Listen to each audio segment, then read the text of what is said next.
Hello friends, welcome back to the bench.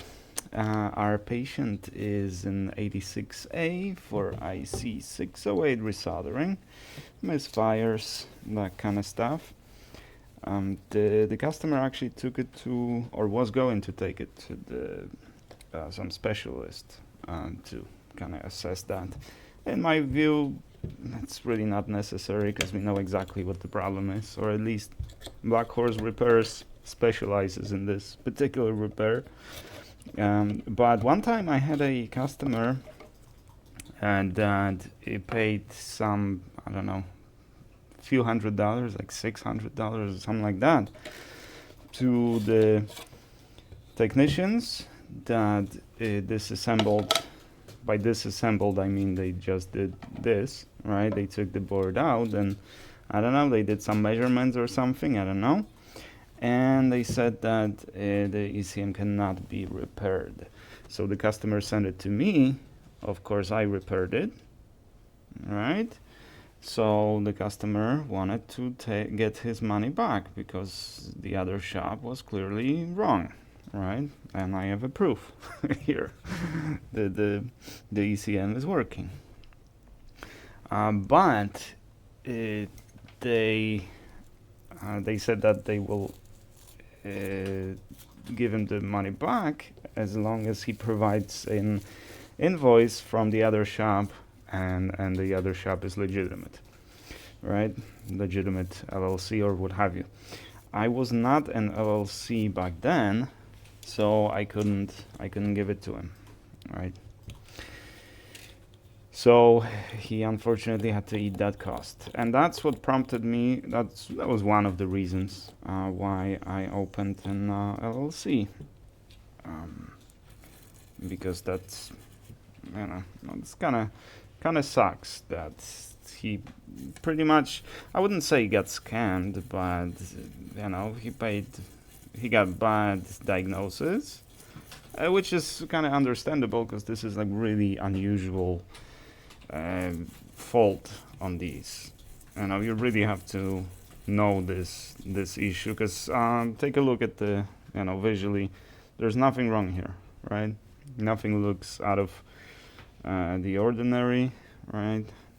There are no cracked solder joints. There's no signs of oxidation. No like cracks in the board or burns or anything like that. So visual inspection is negative for anything. Then if you want to measure between the chip and the pin, everything looks good, right? Everything measures correctly. So this isn't this kind of repair that we can just, you know, hook up the meter to it and confirm that this is the issue. You just have to rely on, I don't know what, knowledge of this particular issue, you know. So anyways, this is the reason why I opened an LLC. One of the reasons, obviously, because there's few other reasons. Like one of them is that I can expense, right? I can, you know, my finances are separate now from LLC and my personal finances. So that gives me a better, well, the ability to just kind of plan the budget better. That it allows me to buy tools that before I wouldn't be able to purchase. On the other hand, you know, even though the shop doesn't really make that much money, not enough to even pay the rent, but since that money was going to my personal account, you wouldn't kind of feel that. But ever since I stopped receiving money to my personal bank from the LLC, even though those little payments, you know, $150 here, $200 there, a few times a month. That doesn't seem like a lot, but now it definitely, I can tell that it's a little leaner, right? It's a kind of, since the each payment is a little low, or is not very significant, you just don't kind of feel that. If I charge like $1,000 for this repair, then yeah, that would have been, that would have been very noticeable. But since it's only like up to a couple $100, you don't really feel that. But at the end of the month, it just kind of, you notice that yeah, the account is a little bit leaner. And unfortunately nowadays the prices of everything go crazy, just a few years ago, $150 at the grocery store would get you groceries for a week, for 2 weeks, maybe a month, depending on what you buy, right? But if you want to buy, a lot of canned goods and that kind of stuff, then that would, like big bag of rice, that kind of stuff, it would last a long time. Now, pretty much, if you go to the grocery store, you don't walk out of there without spending at least $70, at least. And if you're buying something that you expect that will last maybe a week or at least few days, then you're not walking out of the grocery store without spending $150-$200. So that $100 doesn't really get you as far as it used to just a few years ago.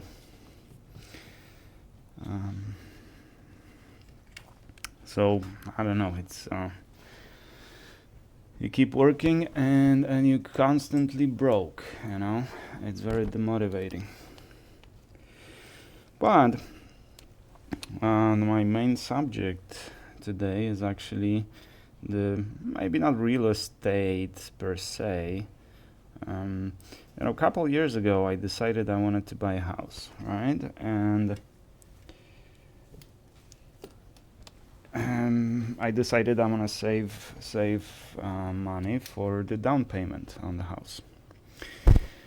And I don't know. Well, if it wasn't for the layoff that I experienced, maybe I would have put the down payment on some house somewhere and moved and stuff. Which I'm kind of glad I didn't, because then I got laid off, and it's really difficult to find a remote job nowadays. So probably I wouldn't be able to find a remote job, and I would have been in quite a pickle. So I'm kind of glad it didn't work out. And in addition, I've learned a lot about the kind of a downsides of owning the house or buying the house, which I was not aware of. So my understanding was that this is something that many people will tell you. If you rent, then you're paying someone else's mortgage, right? You're paying off someone else's mortgage. And even if you rent for 10 years the same apartment, after 10 years you got nothing, right? Nothing to show for it. And so that was my understanding. That's why I wanted to buy a house, and at least if I'm paying this pretty much the same amount. Right now I pay $1,700 for an apartment, 2-bedroom. Near Atlanta, and if you don't know, the Atlanta housing market is a little, or renters market is a little crazy. People live in hotels because it turns out to be cheaper than renting. Crazy, right? I would not expect a hotel to be cheaper than renting an apartment. And of course, people living in RVs and that kind of stuff, right? But those problems are everywhere, and Atlanta is probably not the worst market. I'm sure there are places in California. I heard LA is really crazy when it comes to renting over there. But it is understandable. The weather's great pretty much year round. It's a nice place to live, right? And in real estate, three things impact the price: location, location, and location, right? So it's not the worst in Atlanta, but it is pretty expensive. So I pay $1,700 now for the apartment, plus obviously electricity and like trash removal, all that kind of stuff. So if I had a mortgage that was $1,700 a month, that would be mortgage on a relatively nice house, right? If I got it for say 25 years, 30 years, something like that. But if I did get it for 30 years, then, you know, by the time I pay it off, I'm gonna be 72. It's kind of depressing all by itself. But what I was missing in my logic, or what I was not aware of, is pretty much how it actually works.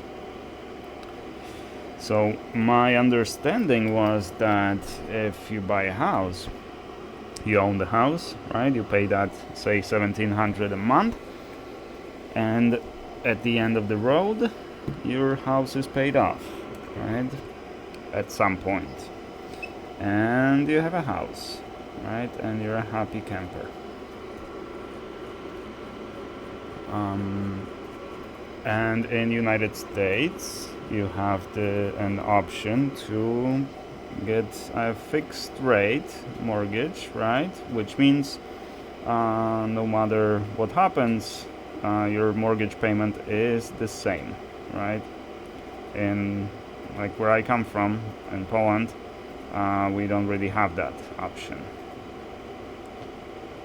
So it your mortgage kind of depends on a few other factors, and that you don't really have any control over, and it might turn out that suddenly you're paying higher price, or each year your mortgage is different, and very rarely it goes down. It almost always goes up, right? So you end up paying more each year. So in US, I mean, you can still get like those adjustable mortgages and stuff, which works, I guess, works the same. So each year you pretty much pay different price. But you know, you have an option of having a fixed mortgage, right? So that's good. That's great. That's why I wanted to buy a house. But what I was not aware of is when you rent, the amount you pay for rent monthly, that's your maximum, right? Until your lease is up, and then, you know, maybe you pay less, maybe you pay more. Probably you pay more, because those prices always go up.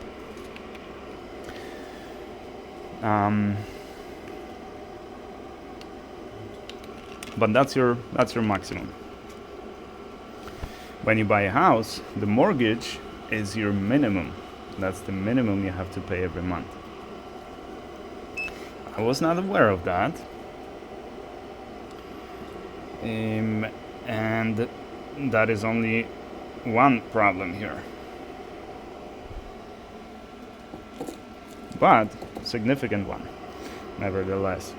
So your insurance, right? You have to have an insurance on the house, whether you want to or not. And that insurance might jump twice as high, in 1 year, and you were spending, say, $100 a month for insurance. Now you're spending 200. And the tax, you have to pay the tax on your house, whether you own it or not, because when you're paying the mortgage, technically the house is not yours yet, right? So, but you're still paying the tax on it. If you stop paying the tax, you pretty much lose your house, plain and simple. So that house is not really yours. You're still kind of renting it from the government.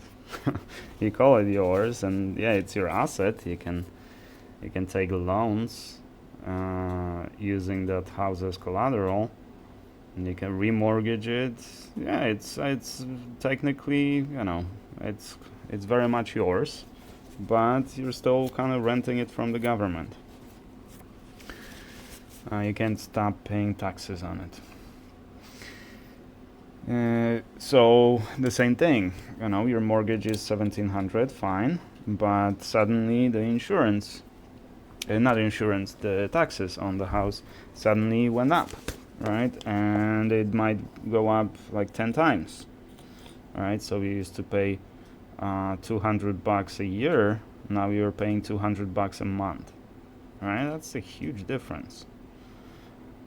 So with all that adding up, you just end up paying more for the house than you were paying for the rent, which again, at least it gives you this feeling that at the end of the road that house is going to be yours, and maybe it will appreciate in value, and typically that's what real estate does, what houses do.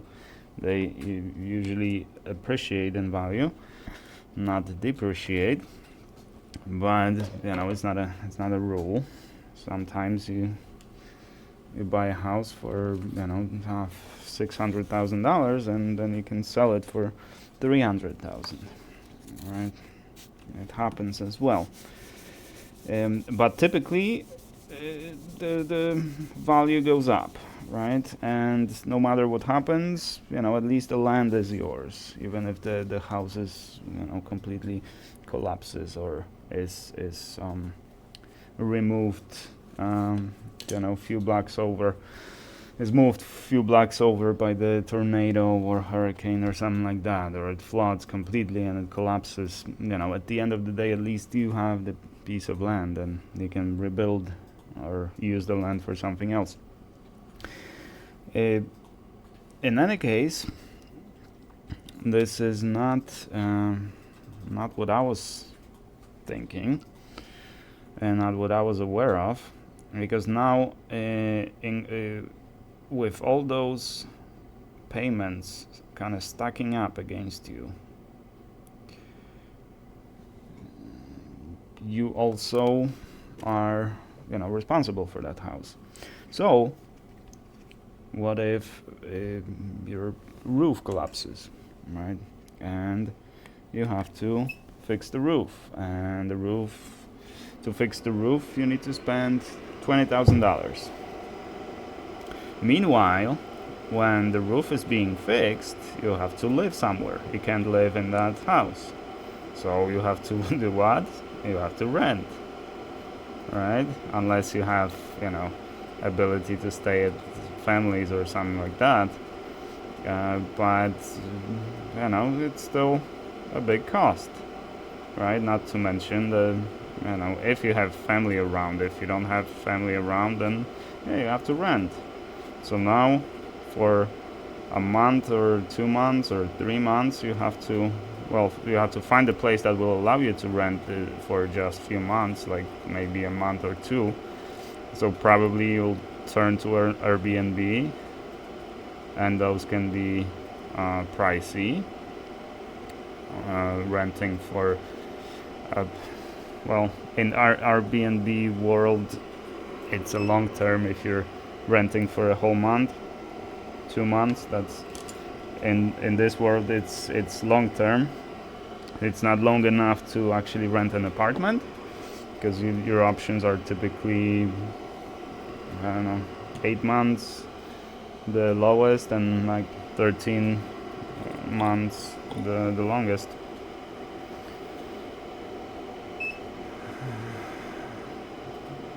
So you're pretty much screwed. You're house poor at that point. When you rent, on the other hand, some time ago, I had maybe a month ago, my sink started leaking. I just called the maintenance technician. He came in, he replaced the whole assembly. I checked everything, and we're done. I don't have to do anything. The light bulbs burned out in the hallway and in some other places. Again, pick up the phone. Hey, my light bulbs burned out. The guy comes in, replaces the light bulbs, and we're done. And all of that is within those $1,700 that I pay a month. Right? So nothing. So this is my absolute maximum. I'm not gonna spend a dime more, no matter what happens. Even if the whole building collapses, they'll just move me to the other unit, and that's it. I mean, it would be a hassle to move all my stuff, but nothing goes out of my pocket. So that gives me an ability to budget a lot better, because I know exactly what my expenses will be. Obviously there are some unexpected expenses always, the life happens, but nothing related to the living situation, right? So when I rented this apartment, I wanted this to be my last apartment, and from this apartment I wanted to move to the house. That was the plan. I just needed to save enough money for the down payment. Now I did, right? I have enough money for the down payment.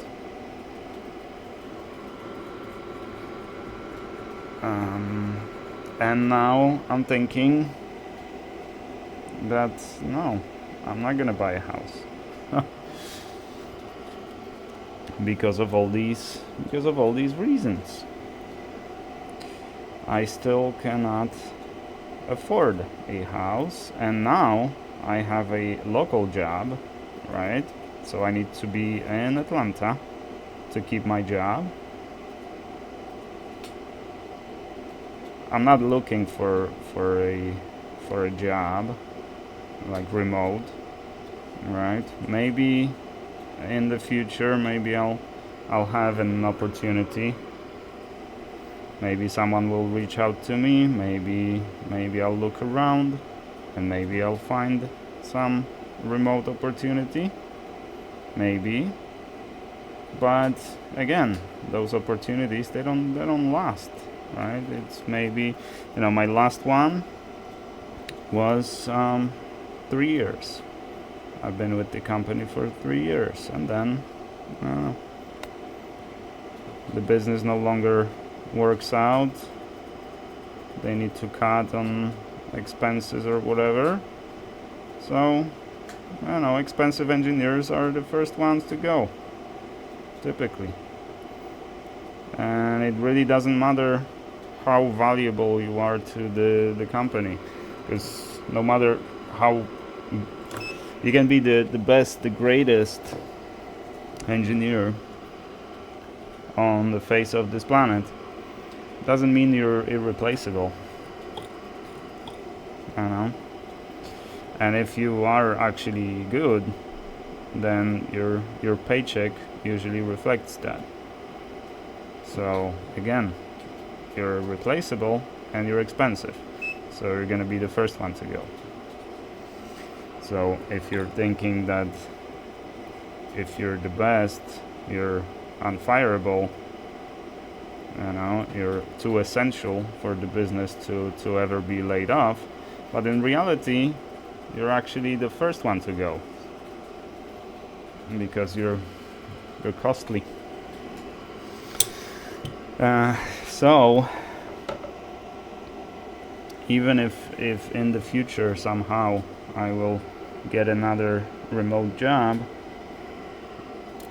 I will still not be in the position to invest, to make a purchase that impacts the next 30 years of my life, right? It's a commitment for the next 30 years, or maybe 25, maybe 20.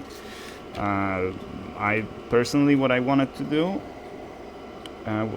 was to get a house, right? But pay off to save up enough money to pay like a big chunk of that house, like say 35% of the house, maybe 45%, and take the rest for 10 years. That way, if I get it today, I would be 52 by the time I pay it off, instead of 72, right?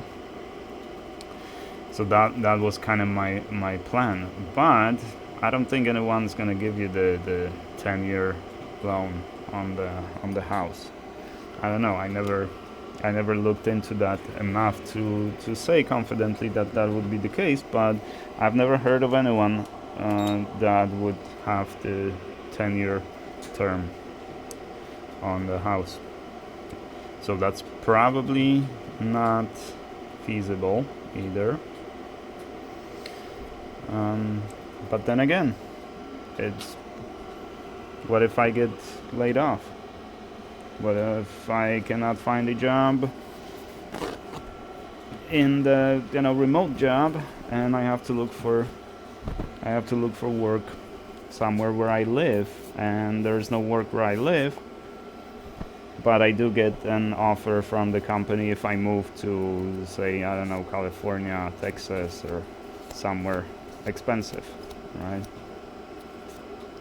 What do I do with the house? And people that tell me that you can always sell the house. That was actually the point that I was making to a friend of mine that bought a house. Oh, that was, I don't know, 7 years ago, 6 years ago, I don't know, quite a while. He bought the house, and I told him, well, now you're kind of stuck here, right? You can't move anymore. You're stuck in that area, right? You have golden handcuffs now because you have a house. So his response was that, well, I can always sell the house. That's not a problem. But realistically, he bought a house that was on the market for 8 years when he bought it. It was sitting there for 8 years, and the owner was trying to sell it for 8 years. So it's not like you go to the pawn shop and just sell your house, right? It's a big endeavor to actually sell the house. And even when you do, it's not like it's a quick process. Even if you do find a buyer,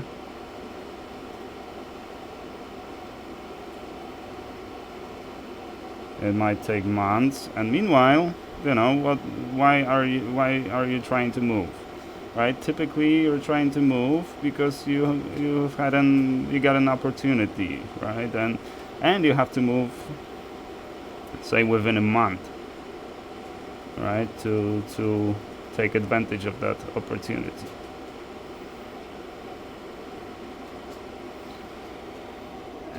Which means you have to sell the house remotely, basically. So you have to pick up and leave for that, say, for a job, you have to go there.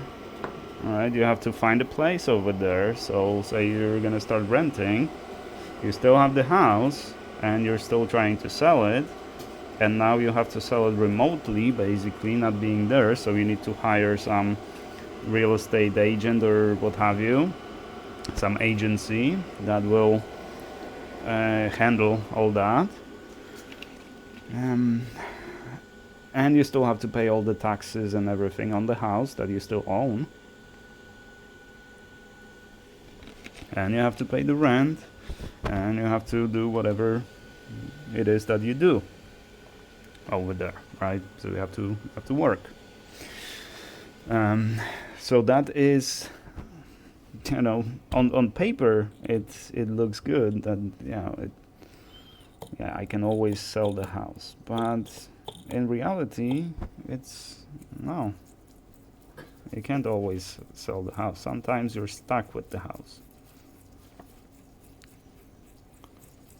Not to mention that sometimes the investment didn't work out, especially if you bought the house just for the sake of the investment, and and it didn't work out because the value of the house depreciated, or maybe it depreciated slightly, but you put in twice as much money into actually investing into that house, so you still end up losing a lot of money. That happens as well. So yeah, that was his reaction, that I can always sell the house. But my reaction was that no, no, it's not like it's the 10-minute task to sell a house.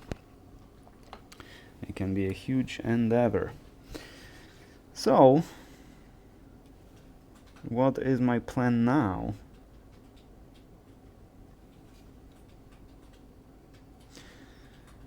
If I no longer want to buy a house. Actually, I do want to buy a house, of course I do.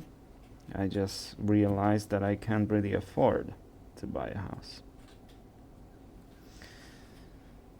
My dream was to just buy a piece of land in a cheap state, in Arizona, or was it Arizona? Yeah.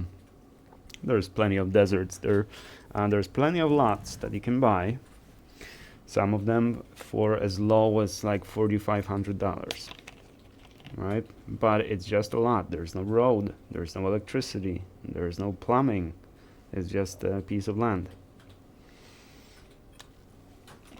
Say half an acre, maybe an acre. And so you have to, you paid very little money for the land itself, but now you have to actually make it valuable, right? And then you want to build some property on it, right? And to build a house on over there, you need to get all the all the electricity and all the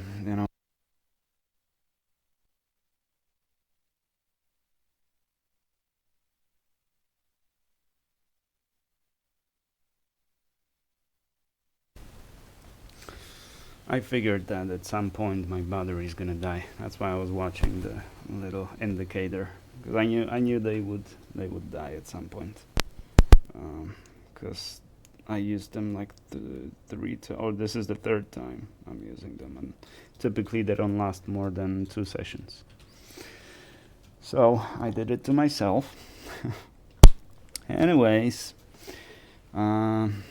the repair is pretty much done. I just need to clean the chip, and I'm not gonna bore you with that. The bottom line is, buying a house nowadays, I don't know, it doesn't really make much sense to me at the moment. So I'm going to try to invest money into something, and just try to, I don't know, build something. Investing that money in the house no longer makes sense to me. Well, but share your thoughts in the comments if you have any. Maybe you want to share your story Maybe you do have a house, and you bought it at the perfect time, and now you doubled your money on the house, and you flipped it, and you bought another one. Some people do that. Some people get successful in that, but it's not something that I would ever consider, like house flipping. Well, anyways, thank you guys very much for watching. I do appreciate you, and I shall see you in the next one. We have the free repair coming. It's gonna be tomorrow. I might actually record the video today, but in either case, it's gonna be released tomorrow. Thank you guys, and I'll see you in the next one.